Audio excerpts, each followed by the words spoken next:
So then, with that, let's do it. Highland negates our first contention concerns NGOs. The U.S. military has been pivotal in facilitating humanitarian assistance. Vergun of the DoD in 2019 reports that the military frequently works in cooperation with non-governmental organizations or NGOs as they are uniquely postured to provide humanitarian assistance due to their vast resources. Specifically, there are two ways the U.S. military presence amplifies NGO operations. The first is through logistics. U.S. military presence is key to collecting and providing intel that allow humanitarian missions to happen. Laurie of the IHD in 2009 confirms that the military provides extensive intelligence information about population movements, security, infrastructure conditions, and other information necessary for NGOs to conduct operations. He furthers that since NGOs do not have satellites, intelligence analysts, or other capacities to collect and digest complex and intricate information, the military is critical to the execution of humanitarian missions. Laurie empirically finds that during the 2003 invasion of Kuwait, a humanitarian operations center developed and run by the U.S. military collected and shared logistical information to more than 80 NGOs.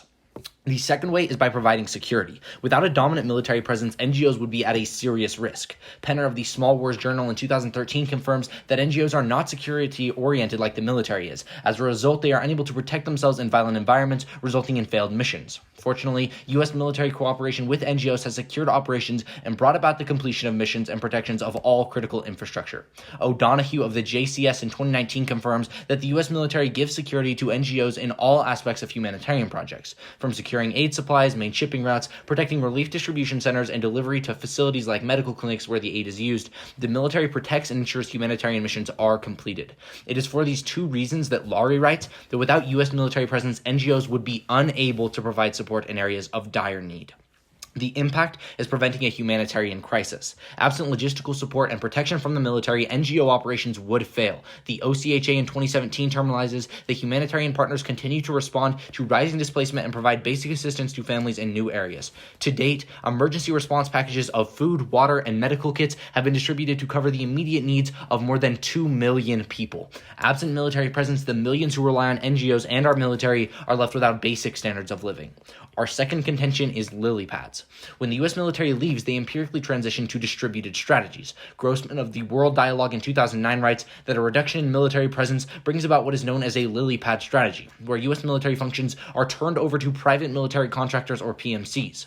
Furthermore, Dunnigan of Carnegie Mellon in 2014 writes that U.S. employment of contractors in place of state military forces enabled a reduction of the U.S. military footprint. In Iraq, the strategy was used where U.S. troops had departed. This drawdown opened up opportunities for 5,500 PMCs hired by the State Department to fill the security vacuum left by military presence and protect U.S. interests in the region.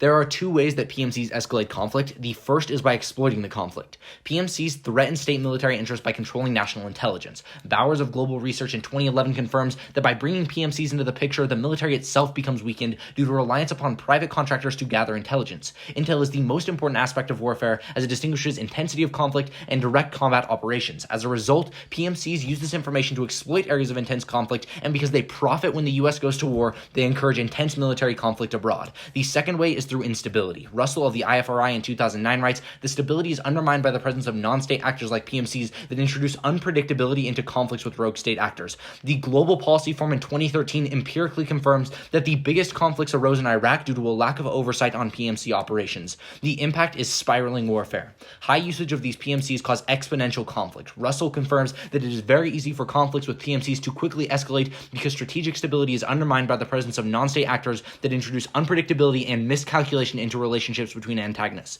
Once such a war starts, events develop momentum, escalating to war. Swanson of the WBW in 2015 concludes that any shift to PMCs multiplies the probability of future wars, magnifying the scope of conflict. Thus, we negate. To not paraphrase evidence via the violation that NC of the standards. First is academic integrity. Paraphrasing a distorted author's intent leads to misrepresentation, which is unethical and undermines education. Second is information processing. Paraphrasing encourages lazy research practices and surface level reading of arguments instead of rigorous processing through it into a cut card that discourages education and incentivizes poor research development. Third is talk about paraphrasing makes it impossible to check back against evidence abuse and search for warrants because you must process entire articles or read large portions of them instead of targeted warrants about the doubt for undermining fairness in education. Fourth is judge intervention, not providing the judge with exact words or cards led through interpretation and distortion as judges can read paraphrase evidence in a way that goes further than the student's analysis. D is the voters' first education. They undermine the core benefits of debate and actively promote a system that prevents the educational impact that establishes the standards outlined above. Second is fair. If they have misrepresented and misconstrued evidence, giving them an unfair advantage to say and do whatever they want. This also gives them an unfair proper advantage. If we win the paraphrasing is a good practice, you should drop them. To encourage that practice, theories of power question to the content is the case. If we had a paraphrase, then the content of the debate would have been different. Equal to competing interpretations. On the case. We affirm in our sole contention is creating regional cooperation. Subpoint A is regional diplomacy. First is through the GCC. Withdrawal forces new regional security frameworks. Ultrasin 20. There have been alternative security arrangements led to the U.S. surface, but disentanglement in the United States force may propose to new security frameworks called the removal of foreign troops involved in the United Nations and the Arab League resolve regional conflicts. Gulf countries taking control of their security to new crisis management mechanisms. Dual plus 20. A crisis management mechanism is able to mitigate the consequences of this population escalation in the absence of a significant factor of instability. The goal is to provide predictability and solid dealing with the unavoidable I'll send it out. The starting point should be the lines of communication and to establish information. And second is Asian partners. Asian countries are currently hesitant to get involved, but withdrawal forces stronger military commitments. Jahar 19. While Gulf and Asian countries have expressed concern, neither have shown any time in investing in required that could change the diminishing U.S. interest mandates. Alternative scenarios for Gulf security. Asian powers could be tapped as alternatives contributing to peace and stability in the region. Now is key. Unique opportunities for diplomacy could shift Saudi-Iran rivalry away from warpath. Jahar 20. Saudi-Iran engagement is needed to better facilitate by China than the United States. Now is time because the dire situation and conflict zones are ripe for diplomacy. Even if Saudi Arabian approaches does not yield total peace, China's role could play a contributing to helping them develop into a rivalry partners. The impact is ending proxy wars. Regional diplomacy is key to end the Yemen war, which is the worst humanitarian disaster. Ali 19. Houthi rebels made an offer of de-escalation and could attract the U.S. From a bloody and unwinnable war that has created the worst humanitarian disaster. Both sides have exchanged positive signals of public. The stars are aligning in a different way than Israel offers an off-ramp solution. This could serve as the foundation for a brokered ceasefire agreement and the resumption of our intra-Yemeni negotiations. Not just Yemen, but throughout the region. The best evidence proves that in order to end proxy conflicts in the regional security frameworks are needed without U.S. involvement. Abraham 19. Peace and proxy conflicts must be needed through necessary security agreements in which the opposing sponsor take mutual steps to de-escalate and conflicts from the outside. But necessary security requires the U.S. to show confidence with other regional actors and confidence building measures to overcome the destabilizing effects of a proxy war. Saudi Arabian diplomacy is key to end proxy wars. That's passionate. I-18. Iran and Saudi Arabia fight for control in the Middle East of proxy wars. America's attempts to bring about peace have failed as the losers are millions of civilians caught in the crossfire, and there have been millions of civilian casualties in the Middle East. Subpoint P is Iran. Military presence has created an escalating spiral of aggression that threatens miscalc and war. Malik in 14. When negotiations might succeed, they're often undermined by threats, and each side's behavior is interpreted as aggression. The result is a spiral conflict. The risk of over conflict is real. Repeated rounds of threat and heightened misperception and miscalculation are risk of accidental conflict. A small conflict and accidental military encounter could easily trigger a much wider conflagration. Right now is key. The Soleimani strike puts us on brink. Shannon 20. War with Iran is not inevitable. The U.S. must change its course. Rapid escalation was manufactured by the Trump administration. Trump goes to perpetuate an act of war by killing Soleimani. The violence that is and may easily escalate into shooting war. Those frameworks or negotiations are key with Iran. They overcome the failures of the Iran deal. Ultrasin 20. Multilateralism of the Gulf security architecture could overcome divisions between Iran and the United States. GCC states are likely to demand greater involvement in the new framework from the negotiations to manifest into a pragmatic approach. Iran, by comparison, military intervention. A new security framework encourages Gulf states to provide an all-in solution that solves tensions and including sanctions. Addition 19. What is needed to avoid a conflict is an off-ramp from the path of confrontation is the maximum pressure is being met by maximum resistance. The Gulf Air call for diplomatic pathway with Iran may resonate.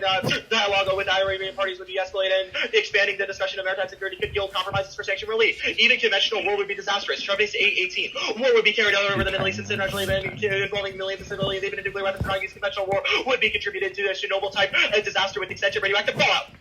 You have any questions? Are you good for cross? No, I don't, because they flashed me. Yeah, I think so. Cool. So we'll get that started. So on your contention one, your second link, you talk about having Asian partners. So first of all, when empirically have we seen Asian partners enter the Gulf to try and mediate? Yeah, great question. Our entire thesis of the argument is that they have not done in the near future, and the reason why that is true is because of U.S. military presence in the region. Our Jahardston evidence from 2020 takes it a step further by saying that absent U.S. military presence, China will be quick to fill in. Yeah, Can I get a question? Just one follow-up on that real quick. Sure, yeah. What's the warranting for why Asian countries are better at negotiating the conflict than the U.S. question. has been? The warrant is threefold. First, China specifically, which is the Asian country we say is going to fit in, are trade partners with both Saudi Arabia and Iran, so they have a mutual incentive to negotiate a fair deal. And not only that, but China is a different position in terms of regional sentiment. They like China more than they like the United States because they blame the United States for terrorist attacks. And third and finally, they view that China trades with them. That's why they like them more. Can I get a question? Yeah, go ahead. We'll come back. Okay, so your first piece of evidence from Vergen talks about how the military works with NGOs. The resolution is asking us a question, remove nearly all. What incentive does the United States have to remove humanitarian assistance that apparently saves millions of people? What do you mean, the resolution, So right? So my it's like question your is, argument. if it is nearly all, wouldn't we keep the most vital troops, which are obviously those that provide humanitarian Well, I mean, assistance? I think you can say that about like any argument that we're going to make. You're going to say, well, those are the vital troops, so we'll just keep those ones there. But on top of that, right, like our argument is that you need a huge military presence to collect logistical information and security across every supply route. That doesn't include a couple of troops to follow them around. That includes a would full normally military make sense, presence. But I think the humanitarian aid portion matters a lot. Think about it We like agree. this. What incentive does the Trump administration or any president have to cut off vital humanitarian assistance that allegedly saves millions of lives? I would contend if we're cutting nearly all, they would cut the things that actually escalate tensions instead of humanitarian assistance, which does the opposite. So I would argue that empirically you're wrong on this point, but on top of that, remember the warranting that we give you. We say we need a huge military presence there to collect logistical information and to provide security along all the security routes. But hold on, just one thing. On the empirics, remember the empirics that we read you in Kuwait and in Iraq. In Iraq, NGOs were there without being because the U.S. military wasn't there. They weren't being protected. So we would argue that empirically, the U.S. hasn't like they're not necessarily Let's talk about intelligence. Can drones gather intelligence? Yeah, absolutely. So the evidence that we read you, Lowry, is pretty specific on why we need troops in the ground. Do you mind if I get a question? That's fine. Yeah. Okay, so coming back to this Asian partners, you say that they're like trading now. If they're already trade partners and they're already like having relations, why aren't they mediating the conflict? So the warrant and the most important part is the first part of the Jahardson evidence, which talks about how Asian countries are hesitant to get involved because the United States is in the region. And the evidence takes us a step further by saying that the moment China sees diminishing interest in the region from the United States, they would not hesitate to engage. And we would say that China is a better actor to broker peace than the United States for the three warrants I explained earlier in Crossfire. Can I get a question? I think that's time. Okay. Yeah, I just got it for the second time, which is even awesome. Better. Sounds good. What am I saying? It'll be the off and then their case. Sounds good. Alrighty. Everyone ready? Yes. Okay. Counterinter PF team should be allowed to repurpose evidence since they have the original sources was the highlighted version of the showcase the portions of the card they paraphrased off of. We meet that interpretation. They asked us for any card and we were like, we really produce it. Also, we disclose before the round, send them all of our evidence on top of the email chain. 3 standards. First is preparation skill. We prepare our cases weeks before the tournament, saying that we can't paraphrase at this point. Essentially means that all of our prep is useless. We have to write brand new cases. Meanwhile, they don't have to change any of their files. BS plausibility. It's literally impossible not to paraphrase evidence in a PF run with short crossfires when your opponent asks what part of the case has a certain argument. You don't have time to read the whole article. You give a summary of what the evidence said. When you extend evidence in Rebuttal summary, front focus, you'll reread the card. You paraphrase. It sees accessibility. PF was created to be accessible for all judges from all walks of life. The inability to read paraphrase cards means we either one can't read evidence, which makes complex sources like jargon-specific literature, which makes decreases source quality. But B, we read 2-3 cards max per round, which is inaccessible to judges that have specific background knowledge. Force reverse voting issues. Theory should be a no-risk issue in PF debate. We aren't saying that reading theory shouldn't be allowed. We're saying that if you read theory and you lose the issue, you should lose the round. Unlike policy debate, where theory can be more well-developed and losing time on other important issues. Reading theory forces us to seriously undercover a risk at no risk to them, which means that the reading theory has already caused abuse to us, and their theory shows at best potential abuse, which means that if we win this RVI, you should still vote them down. But then go to their case. Their first contention talks about how the GCC is going to be causing a lot of regional cooperation through 3 responses. Your first is non-unity peace. The matter 17 fights. The GCC is already aggressive without the United States, even though the US doesn't have a lot of leverage on top of the Gulf cooperation. They're already aggressive to stop Iranian hegemony. Second, can 16 finds that US GCC cooperation is rooted in security in the security guarantee, which means that if we pull the security guarantee, all the cooperation just goes away. But then third, we'd say that empirically their argument is untrue. What Brands 18 finds is that when the US has modestly pulled back troops inside of the area that have caused Saudi Arabia to aggress, which means that Saudi Arabia, the leader of the GCC and the one that everyone else follows, is not going to be able to actually negotiate, which is really important because Goldman 17 finds that empirically that when Saudi Arabia started to reduce their presence, they started to start exploiting 3 different proxy conflicts in Bahrain, Qatar, and Yemen. This empirically proves that when Saudi Arabia feels that they don't have a security guarantee, they start to escalate conflicts. In fact, Norton 18 finds that the only way that we solve for this is by having U.S. presence in the region, because when the U.S. was able to stop a Saudi UAE advancement on Houthi rebels by their leverage, which means that the only way to keep leverage in the region is to keep the U.S. in the area. But then their second thing talks about how China's going to expand. The problem is twofold. First, Glacier 15 finds that China is going to be a piece if the U.S. starts to pull back, which means that overall it's going to be an escalation with China, which means that the Strait Times in 2000 finds that any war with China would call on WMDs and risk extinction because they think that the U.S. is weak. But second, the impact on their argument about economics, because Chasky 19 finds that the BRI investment is low right now primarily because countries in the Gulf do not trust China. However, in a world where China regains the trust of these countries via security relationship, they're more inclined to take the BRI projects. This is problematic because Hilton 19 finds that BRI expansion causes catastrophic warming and destroys vulnerable economies. Overall, that causes extinction because Urban 17 finds that climate change will bring about weather patterns and heat waves will wipe out ecosystems and species. Go to their proxy argument. First, you can turn it here because we say that the security vacuum that they talk about ultimately, even if it happens, it's going to be a lot worse, because what Western 19 finds is that the U.S. has already created a balance in the region that's going to be a lot better for all these conflicts. But Brzezinski 12 finds that, for example, if China does invade, then they wouldn't be as negotiable because they don't have a history with the Gulf countries. In fact, Western finds that they don't have the ability to negotiate because they aren't experienced in the region of the Gulf monarchies. They would just make the proxy conflict worse. Then on Iran, two terms at the top. First, Russell finds that if there was going to be PMCs filling in the area, which would happen, as past DOD reports show that they would spiral out of conflict. In fact, he finds that the unpredictability of PMC actions is what caused the biggest conflicts inside of Iraq, which just proves that the escalation is only imminent. But when you pull nearly all the presence out of the Gulf, it escalates conflicts to a new level, which is why we would say that Iran is more likely to expand and drawing larger powers, which causes more escalation with WMDs. But the second turn comes from Renner in 2018, who finds that empirically, when Obama pulled troops out of areas like the Iraq, he started to do more things like drone strikes. The reason this is problematic for them is because we would say that things like drone strikes actually escalate the amount of tension on the Iranian government to escalate to warfare. The warranting lies because when the civilian deaths are increasing by U.S. drone strikes, there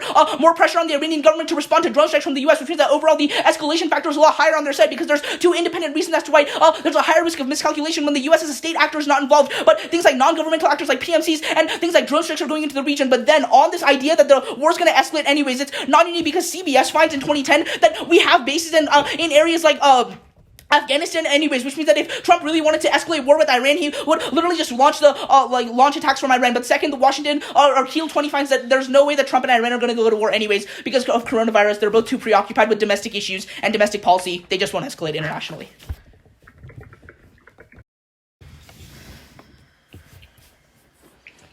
Interpretation team should not paraphrase, instead read from quote card from cut evidence. They are in a really awkward position in this page when they have not responded to any of our standards. A is academic integrity, because we do not misrepresent what the the authors say when you quote the evidence from card. That's key to education, which outweighs any of the arguments on the flow, because it's the only thing that you can take away from the debate. The best debates are when teams are actually discussing what the author says. This is proven in this debate. They sent me a book of a card when they said one sentence. It's like it's about appeasement, and there's definitely a fairness violation to this, because we have to waste valuable prep time that we don't have, because we have to look at this the evidence they talk about. They give a few responses. First, their counterinterpret justifies a lot of things. First, a team literally saying that one sentence, or reading a whole book and saying one sentence from it and saying this is what we paraphrase from it. Two, a team literally reading a title and not going any in-depth into research, because they don't have to read paragraphs or anything from it, which means that they can literally just go super low in the prep time, which means education is a much better word when you have to process the information and actually read from quotes of judges. Preparation skew. One, if we win that this is a better interpretation of debate, that they should have prepped without paraphrasing. Two, no impact to this argument, because they could have just read the cards that they cut, that they talk about plausibility. No, you can literally, when you just have to paraphrase when you read it the first time in the debate. Also, no impact to this argument. We tell you it's key for education to not do that. The accessibility argument, they say, one, it's kind of messed up to say that judges can't understand what a quote from an article is. Obviously they can, but then they say they can only read wax cards around. One, that links into our argument about reading less cards, because that means they're on surface level research when they do it right now. But second, we would tell you can still read a lot of cards. That's what we're going to do on this rebuttal. Our case, RVI. Theory is not an RVI. If they prove that they are not anti-educational, they don't win the debate. It doesn't make any sense. Our case, can see the negotiations are already happening. All the impacts that they talk about are going to be happening right now, but they're rooted in a security argument. Gives you reasons for why diplomacy fails. We see the Saudi Arabia stuff doesn't make any sense, because it's their card that says rooted in GCC failure says it's going to fail without it. Then the next argument, the Glazer card, doesn't say that China and the U.S. would go to war. It literally doesn't even say the word Persian Gulf. The econ cooperation definitely solves and prevents this from happening. They say that then it leads to BRI. BRI is good for environment.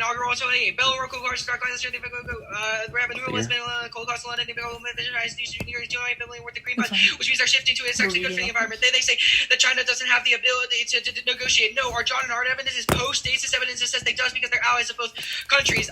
U.S. Iran not going for it. Can see that there's a bunch of other bases. We're not going to use drones because we have these bases, but drones are also present. That's BML and 7. We have historical military reasons to form followed by the direct so which means drones are present. The PMCs, that's cross-place in their case. There's no war, no impact to happen. So confused on what they're doing. Yeah.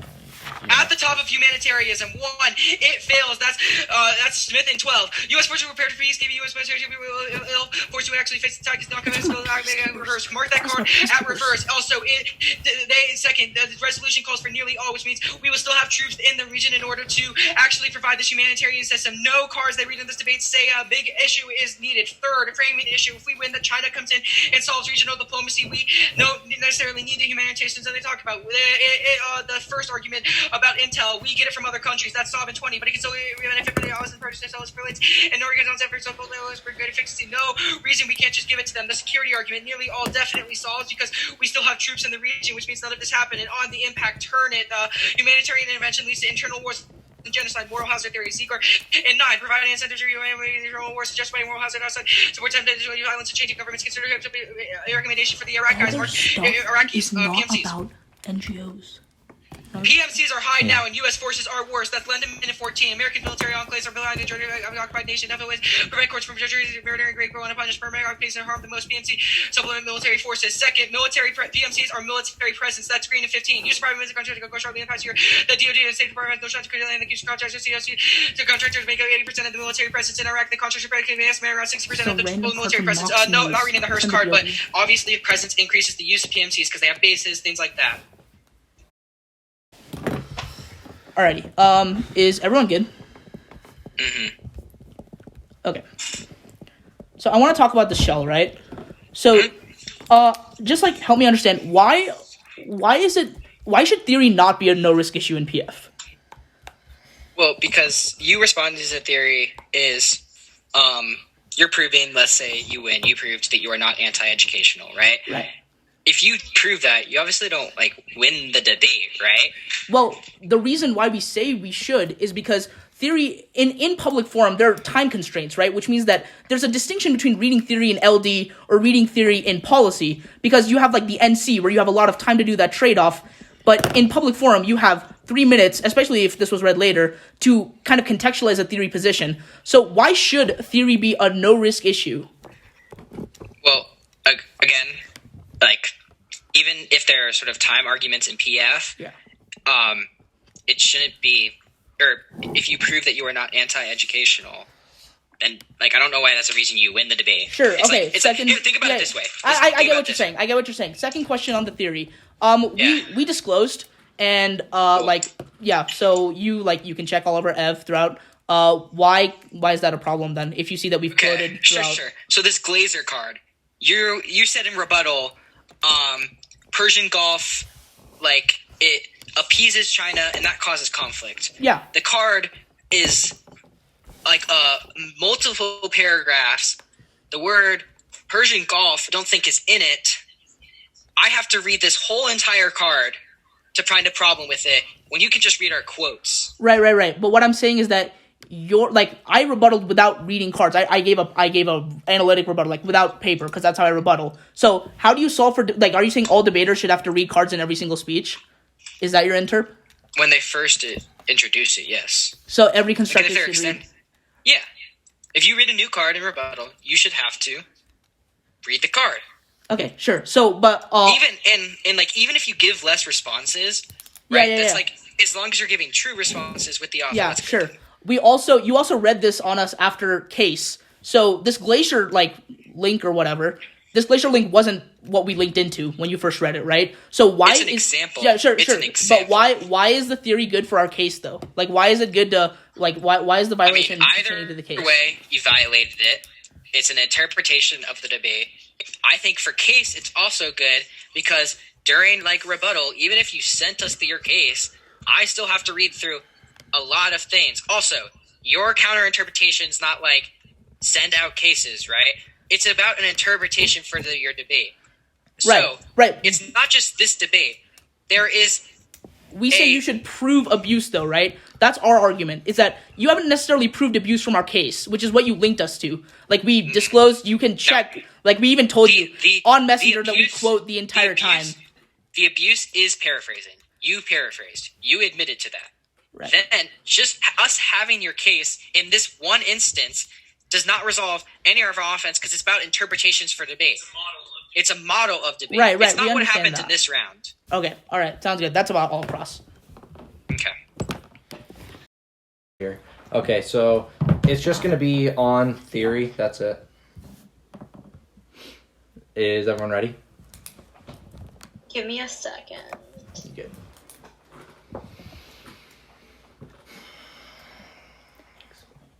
The order is just theory, you said? Mm-hmm. Okay, got it.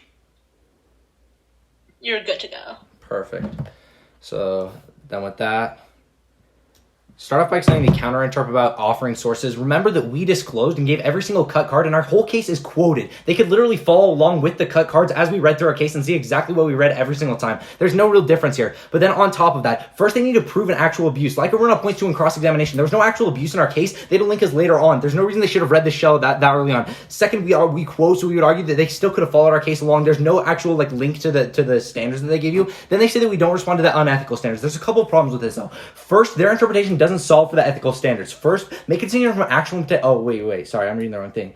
There's no way to check in-round abuse, so you can still use brackets, miscut evidence, and manipulate the font size and stuff to do a bunch of things. Also, predictable limits. We are still required to provide evidence, and we are disclosed to cut evidence after the AC. So there's no skew on predictability. So literally, we gave them everything they needed in order to do the exact same thing, even if we read cut cards. Then they say that you're not allowed to go in depth as much. That's their next standard. The problem is, first, there's no analysis on that standard, which means they say that they're not going as in depth, but they give you no analysis on their cards. They don't go in depth either. You can have some coach sitting there cutting cards for you and never even thinking about what those cards mean, and they can straight up read off that document and go straight down the case. That's not actual in-depth learning. We would argue that paraphrasing and understanding the evidence and then speaking it in your own words is a far better standard for actual education. The other thing is that, once again, you don't have to necessarily research yourself. We would argue that self-research is better, and you need that for paraphrasing because you need to understand to do it. Finally, they say on the accessibility, this is the big thing that you can vote for, to go for on our standards. We talk about accessibility. They say the only thing they say is that it's messed up. The problem is they don't give any warranting for that. We would argue that it's actually way better, especially because public form is supposed to be accessible to everybody. The problem is if we read jargony cards that nobody understands and do no analysis on them, then that doesn't help. That's why paraphrasing ultimately allows better accessibility. You want me to read all this? No, that's fine. You can just go for small. Yeah, all right. So finally, let's go to, so finally on the reverse voting issue, they say no reverse voting issue because, there's no abuse. We would argue that the time skew, as Aruna talks about in the shell, is the abuse. The fact that they make us spend all this time on theory. And finally, we make a small schools argument. Right now, they're playing a game that they know that we can't win in order to pick up a ballot. We come from Idaho, where this is literally my second theory round ever. I've never been taught it. And, we were absolutely discouraged. And, even in policy, people are told not to run theory. We have absolutely no experience on this, and them running it is basically just a way so that playing a game that we don't know how to play so they can pick up an easy ballot at TOC. We would argue that's super abusive, and it's really discouraging, especially for small states, to try and come and compete at the TOC. There's a reason that these big schools win the TOC every single year, and it's because of crap like this that allows them to keep pushing, even playing a game that the other kids don't know how to play. Big schools, especially when it comes to cutting cards in the prep skew, that's another standard that we give you. Talks about how we won't be as prepared as them. A big school can go and have a bunch of cut cards. They don't have to have any understanding because they're going to read the unparaphrased stuff, and then they don't have to have any analysis, no in-depth understanding. We would argue that it's far better for small schools in order to have competition at the TOC to not have paraphrasing. Allow this. We give them everything. We didn't have any abuse. We would argue. Okay. All right. Is everybody good to go? Okay. Extend the interpretation that debaters should read quotes from cut cards, not paraphrased evidence. They literally conceded in a Facebook message before this round that yes, we will be paraphrasing. Don't go for the we meet arguments. If you watch back this debate, you'll see that the very first card they read was clearly paraphrased. They didn't read an in-text quote citation, which means they clearly don't mean. They say that a cutting card is not good because you can just use brackets. Brackets are only meant for filler words like the and a to make the sentence flow. Paraphrasing is much worse because you can literally pick and choose what pieces of evidence should be in the card, but we actually read quotes. They did not, which means they don't mean. Also, brackets are really common in policy, and evidence isn't commonly misconstrued. That's why we quote evidence brackets from our middle school things. Then on the plausibility on the time skew standard, we are also winning the time skew standard debate because we legitimately have to comb through a paragraph of evidence, and they literally highlight one line in a huge paragraph of evidence, and they paraphrase it. In order for us to understand the actual meaning of that evidence, we have to read through the entire paragraph, whereas we read quotes, which means it's inherently easier for them to read our evidence. It creates a time skew for us, and considering it's PF, there isn't really any time skew at all, considering the fact that there is no block like there is in policy. You have equal amounts of time to respond to equal amounts of arguments, which disproves this notion about time skew. It's not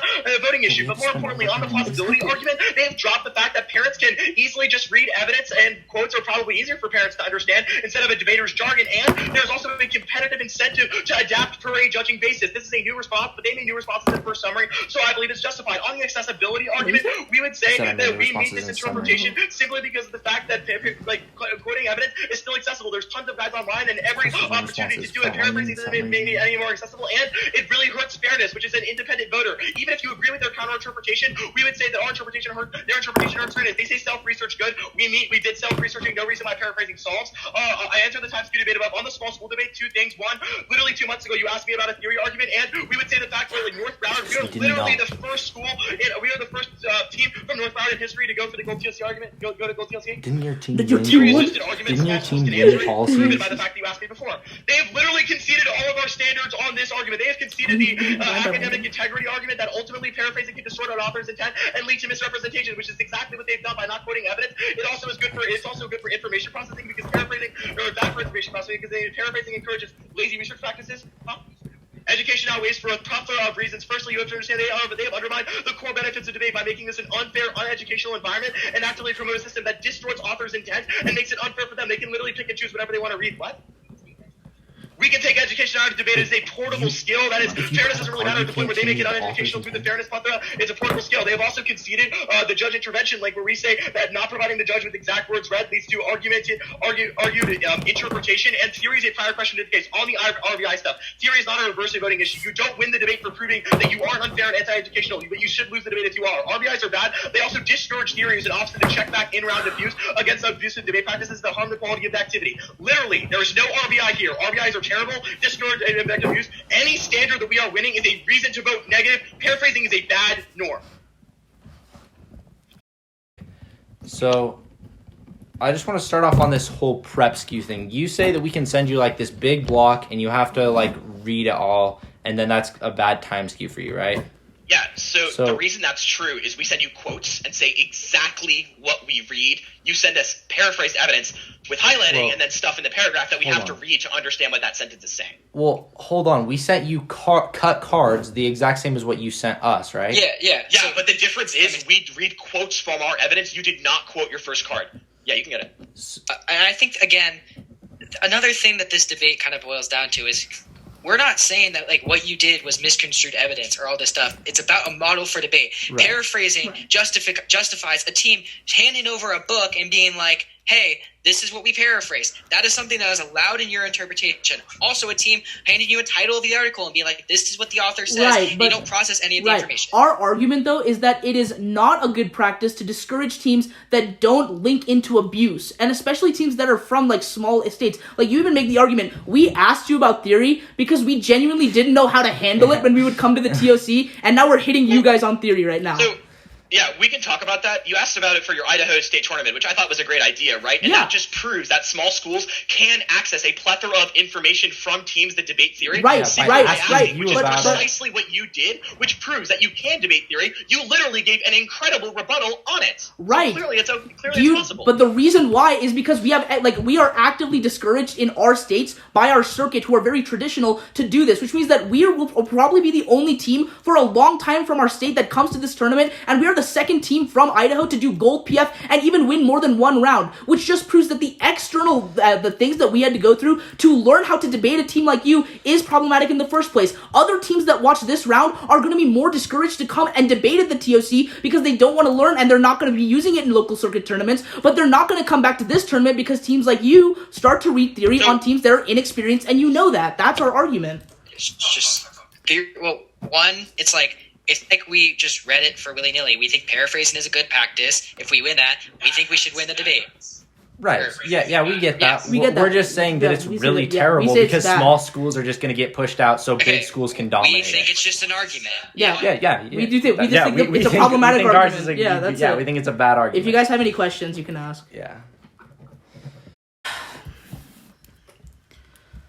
Start off by extending our counter-interpretation. We say the PF team should be allowed to read paraphrased evidence if they have the original source as well as the highlighted version that showcases what portions of the card they paraphrase. We even send them our stuff before the round. We would say that this is going to be really important in the round because if they don't actually prove actual abuse inside of the round, we shouldn't be the team that is punished for their model of debate. What we would say is that at the end round, you should literally call for the paraphrase version of our case and check for the cut cards and see if we are misconstruing anything. Even if we didn't paraphrase the very first card, you should see if we are lying about our evidence because all their standards link into the idea that there's some potential abuse, and we would say that at the point where there's literally no reason to discourage discourage a team that is literally coming from a small state with no access to all these arguments that they talk about or the private coaching and staff. We literally fund ourselves for debate. We should be no reason to discourage a team like us for these things. But second, we would also say that there's a pre-fab reason to vote for us as well on RBIs, because literally this debate is being live streamed on YouTube. There are a lot of teams from our state specifically that are watching this round that are going to be seeing how if they want to go to the TOC in the future, and if they see that they're automatically going to get hit with theory, and if they don't learn the strategic styles of debate that we have through a long course, and we're not even that good at reading theory, you can clearly tell by this round, then they're not going to want to come to this debate. This is a pre-fab issue, and it comes before all of their offense, because they talk about things like academic integrity, but you can't have academic integrity without good,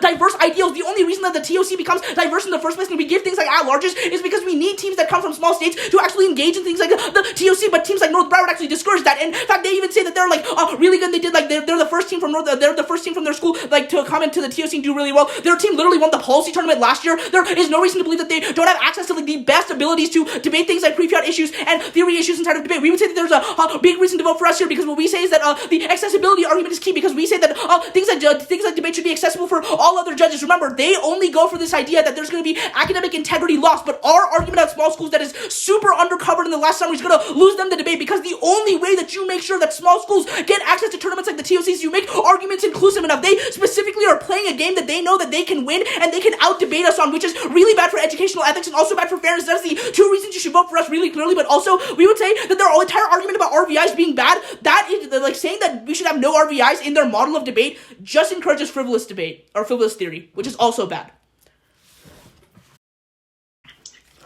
At the top, they say they don't misconstrue evidence. Our standards is about models of debate. Their model of debate actively makes it so that misconstruction happens on a much larger scale, but they've also dropped all the academic integrity and information processing that happens for cutting cards and not verifying evidence that's key to education. Dropped weighing on this is the only thing that you can take out of debate. All of this RVI stuff and fairness stuff can't be taken out of debate, but the education that you get actually is important. It also it's a portable skill that like fairness is not. It also outweighs any of these RVI arguments, because if they come into a debate that's anti-educational activity, they don't get anything. But in our world, it's the only form of debate that you can't in get the first place. Anything. RVI is proper. They drop a lot of arguments on this. First, they have dropped that there are other alternatives to get it. They asked us 2 months ago. So I got to the point where it was like only form of debate, and then it just like paused for like 5 seconds. Okay. So I'm at 40 seconds. Does that sound good? And I'm going to restart there. I wasn't timing, but... Yeah, we have that. So I had Drew at 45 seconds and then the 5 seconds. So 40. Okay. We're all good? Yeah. Alright, sorry about that, y'all. Like, If they join an unfair or an anti-educational activity, they don't get anything, which is dropped weighing that happens because it's the only portable skill. Our form of debate is the only educational one that they've kind of dropped in this debate. RVI is proper. They have dropped a lot of arguments here. First, they have dropped that there are other ways that you can learn about this debate. For example, they asked us 2 months ago about how to answer theory, which means it's not all of these arguments don't make sense. They just say teams are scared of theory, but there are other ways to interpret it, and it should be still good. Second, they have dropped a theory is just an argument, which means you don't need this sort of complex understanding on how to do it or any of these arguments they talk about, but you can still, it's literally just an argument that you have to respond to. And they have also dropped that RVIs are good or are bad because they discourage from being run. Their interpretation allows for a model where teams can do abusive things in any debate without any sort of check back, because you don't have RVIs, which definitely outweighs any of their debate, because their whole thing is about people joining activities. If we prove that paraphrasing is not, if we prove that paraphrasing creates an anti-educational activity, that's no impact to this. And if we prove that abuse can happen, that's a bad thing. The small schools argument, I answered that before. There's other alternatives where you can understand theory, and it's just an argument, which means all of these arguments are presumptively false, because it's just not true. They're arguments. Yeah, it's online, YouTube, all of these things check. That means teams, even in Idaho, can learn about theory. they had 5 seconds, yeah. Good debate, y'all. Good debate, y'all.